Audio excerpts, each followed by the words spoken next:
Hello, welcome back. പല വീടുകളിൽ ചെല്ലുമ്പോഴും biogas plant ഉപയോഗിക്കാതെ വെറുതെ ഇട്ടിരിക്കുന്നത് കാണാം. അപ്പോൾ ചോദിക്കുമ്പോൾ അവർ തരുന്ന ആൻസർ ഇതിനകത്ത് വെള്ളം താഴുന്നില്ല, വേസ്റ്റ് ഇടുന്നത് താഴുന്നില്ല എന്നുള്ളതാണ്. അത് ശരിയാണ്. ഇങ്ങനൊരു സംഭവം എല്ലാ ബയോഗ്യാസ് പ്ലാന്റിനും ഉണ്ട്. അത് നമ്മൾ പ്രത്യേകം ശ്രദ്ധിക്കേണ്ട ഒരു കാര്യമാണ്. ഈ കറുത്ത് കിടക്കുന്നതെല്ലാം ഇന്നലെ നമ്മുടെ ബയോഗ്യാസിൻ്റെ ഔട്ട്ലെറ്റിൽ നിന്ന് വന്ന സ്ലറിയാണ്. ഭയങ്കരമായിട്ട് ഓവർഫ്ലോ ചെയ്തു. ഓവർഫ്ലോ ചെയ്തതല്ല, നമ്മളായിട്ട് ഓവർഫ്ലോ ചെയ്യിച്ചതാണ്. മെയിൻ്റനൻസ് ഇല്ല എന്ന് പറഞ്ഞാലും നമ്മൾ ചെറുതായിട്ട് ഇതിന് നോട്ടം ചെയ്തില്ല എങ്കിൽ ഇതിൽ പല സാധനങ്ങളും നമുക്ക് സ്റ്റക്കായി പോകും. ഇതാണ് ബയോഗ്യാസ് പ്ലാന്റിൻ്റെ ഇൻപുട്ട്.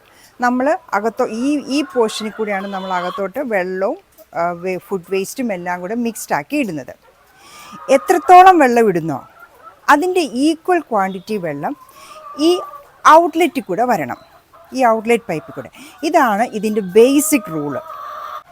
ഈ ഡ്രമ്മിൽ സ്റ്റോറായി കിടക്കുന്ന വെള്ളമാണ് നമുക്ക് ഔട്ട്ലെറ്റിൽ കൂടെ വെളിയിലോട്ട് വരുന്നത്. അല്ലാതെ ഒഴിച്ച വെള്ളം അതേപടി വരുമല്ല. ഇത് മെയിൻ്റനൻസ് ഫ്രീ ആണെന്ന് പറഞ്ഞാലും മെയിൻ്റനൻസ് ഫ്രീ അല്ല. പല കാര്യങ്ങളും അവർ പറഞ്ഞു തരില്ല, നമ്മൾ സ്വന്തമായിട്ട് എക്സ്പീരിയൻസിൽ നിന്ന് കണ്ടുപിടിക്കണം. അങ്ങനെ ഈ പ്രോബ്ലം ഇന്നലെ ഞാൻ സോൾവ് ചെയ്തു. ഒരു 2-3 ആഴ്ചയായിട്ട് ഇതൊരു പ്രോബ്ലമായിട്ട് തന്നെ നിൽക്കുകയായിരുന്നു. ഇന്നലെയാണ് അതിൻ്റെ ഫുൾ സൊല്യൂഷൻ കണ്ടത്. ഈ കറുത്ത് കിടക്കുന്നത് മുഴുവനും ആ ഔട്ട്ലെറ്റിൽ നിന്ന് വന്ന സ്ലറിയെ ബക്കറ്റിനെ ഓവർഫ്ലോ ചെയ്ത് വെളിച്ചാടിയതാണ്. നമുക്ക് പിടിച്ചു വെക്കാൻ പോലും പറ്റാത്ത അവസ്ഥയായി. മലവെള്ള പാച്ചിൽ പോലെ കുത്തി ഒഴുകുമായിരുന്നു ഈ ഔട്ട്ലെറ്റ് ട്യൂബിനകത്തുനിന്ന്. 2-3 ആഴ്ചയായിട്ട് മന്ദതയിലായി വെള്ളം വന്നുകൊണ്ടിരുന്നത്. ഇതിൻ്റെ എല്ലാം കാരണം മാങ്കോസ്റ്റിനായിരുന്നു. ഇപ്പം മാങ്കോസ്റ്റിൻ്റെ സമയമായിരുന്നല്ലോ, അപ്പോൾ ഇവിടെ ധാരാളം മാങ്കോസ്റ്റിൻ വാങ്ങും. എന്നിട്ട് ഈ പഴം, ഈ ഫ്രൂട്ടിനെ നേരെ പതുത്തിട്ട് നമ്മൾ ഫ്രൂട്ട് എടുക്കും. അതിൻ്റെ ആ തോട് ഈ ബയോഗ്യാസ് പ്ലാന്റിലേക്ക് ഡെപ്പോസിറ്റ് ചെയ്യും. ആ സാധനം പോയി സ്റ്റക്കായിട്ടിരിക്കുകയായിരുന്നു. അങ്ങനെ സ്ലറി വെളിയിലോട്ട് വരാത്ത രീതിയിൽ അടഞ്ഞുപോയി. സോ ഇവിടെ വെള്ളം സ്റ്റക്കായപ്പോൾ നമ്മളിരുന്ന വേസ്റ്റ് താഴേക്ക് പോകാണ്ട് വന്നപ്പോൾ ആദ്യമേ ഇൻപുട്ടും ചെക്ക് ചെയ്യണം, പിന്നെ ഔട്ട്പുട്ടും ചെക്ക് ചെയ്യണം. ഇൻപുട്ട് ചെക്ക് ചെയ്യാനായിട്ട് യൂഷ്വലി ഇത് നമ്മൾ നോർമലി ഡെയിലി ചെയ്യുന്നതാണ്. ഇങ്ങനെ ഒരു ട്യൂബ് ഞാൻ വെച്ചിട്ടുണ്ട്, ഒരു കുഴൽ. അപ്പോൾ ഇത് ശരിക്കും പറഞ്ഞാൽ കട്ടൻ്റെ റോഡെങ്ങാണ്ടാണ്. ഓക്കെ, ഇതിട്ട് കംപ്ലീറ്റ് ഇതിലേക്ക് ഇറക്കും. അപ്പോൾ ഈ ട്യൂബിൻ്റെ കറക്റ്റ് ലെങ്ത് താഴെ വരെ പോയി മുട്ടുന്നുണ്ട്. അതായത് ഇതിനകത്ത് ഒരു ബ്ലോക്കും ഇല്ല എന്നുള്ളത് ഞാൻ കൺഫേം ചെയ്തു.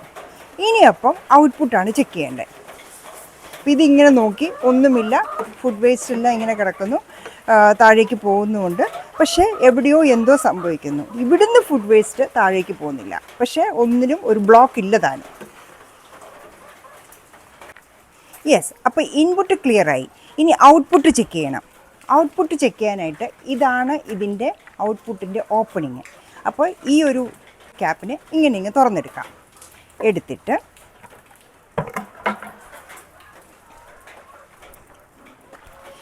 ഞാൻ ഇങ്ങനെ ഒരു ഫ്ലെക്സിബിൾ ഓസ് വെച്ചിട്ടുണ്ട്. എന്നിട്ട് ഇതിനകത്തൂടെ നമ്മൾ ഈ ഓസ് ഇടുമ്പോൾ ഈ ട്യൂബിലേക്കാണ് പോകുന്നത്. അപ്പോൾ അതിൽ കൂടെ കയറി വരുന്ന സാധനം എന്തെങ്കിലും ബ്ലോക്ക്ഡായിട്ട് ഇവിടെ ഇരിക്കുകയാണെങ്കിൽ ഇതുവഴി നമുക്ക് കളയാൻ പറ്റും. അപ്പോൾ ഇങ്ങനെ ഇട്ടിട്ട് ഇങ്ങനെ ഈ ട്യൂബിനെ താഴേക്ക് ഇറക്കണം. ചെറിയ ബ്ലോക്ക് ഉണ്ടായിരുന്നൊക്കെ പോരുന്നുണ്ട്. ഇതിപ്പോൾ ഇന്നൊഴിച്ച വെള്ളത്തിൻ്റെ ബാക്കിയുള്ള എല്ലാം കൂടെയാണ്. അപ്പോൾ ഇങ്ങനെ ആഴ്ചയിൽ ഒരു ദിവസമെങ്കിലും ചെയ്തു കൊടുക്കണം. നമ്മൾ എത്ര സൂക്ഷിച്ച് ഫുഡ് വേസ്റ്റ് ഇട്ടെന്ന് പറഞ്ഞാലും ബ്ലോക്ക് ഉണ്ടാകാനുള്ള ചാൻസസ് കൂടുതലാണ്. അപ്പോൾ ഇങ്ങനെ ഒന്ന് ചെയ്തു കൊടുത്താൽ ഇൻപുട്ടും ബ്ലോക്ക് ആകത്തില്ല, ഔട്ട്പുട്ടിൽ എന്തെങ്കിലും ബ്ലോക്ക് ഉണ്ടെങ്കിൽ അത് മാറുകയും ചെയ്യും. കാര്യം സിമ്പിളാണ്, പക്ഷേ ഇത് ചെയ്തില്ല എങ്കിൽ നമുക്കിത് വലിയ പണി തരും. അതിനുശേഷം നമ്മുടെ ഇതെടുത്ത് ക്ലോസ് ചെയ്ത് വയ്ക്കുക. അപ്പോൾ ഇതിനകത്ത് ഇന്നലെ ബ്ലോക്കായി കിടന്ന സകല സാധനങ്ങളും ഈ തറയിലോട്ട് പോയി. കാരണം ബക്കറ്റ് വെച്ച് പിടിക്കാനൊന്നും നമുക്ക് പറ്റില്ല, അതുപോലെ അങ്ങ് കുത്തി ഈ ട്യൂബിൻ്റെ ഈ വട്ടം അത്രയും കുത്തി ഒഴുകുമായിരുന്നു. അടുത്തതായിട്ട് നമ്മൾ ഡെയിലി ചെയ്യേണ്ട ഒരു കാര്യം കൂടിയുണ്ട് ഇതിനകത്ത്. ഈ ഫ്ലോട്ടിംഗ് ഡ്രം ഉണ്ട്, നമ്മൾ ഡെയിലി വേസ്റ്റ് ഇട്ട് കഴിഞ്ഞിട്ട് ഇതിനെ ഒന്ന് കറക്കി കൊടുക്കണം. ഇത് സ്റ്റക്കായി നിന്നുകൂടാ, ഫ്രീലി മൂവബിൾ ആകണം. ഇപ്പോൾ ഇവിടെ മഴ പെയ്തുകൊണ്ടിരിക്കുകയാണ്.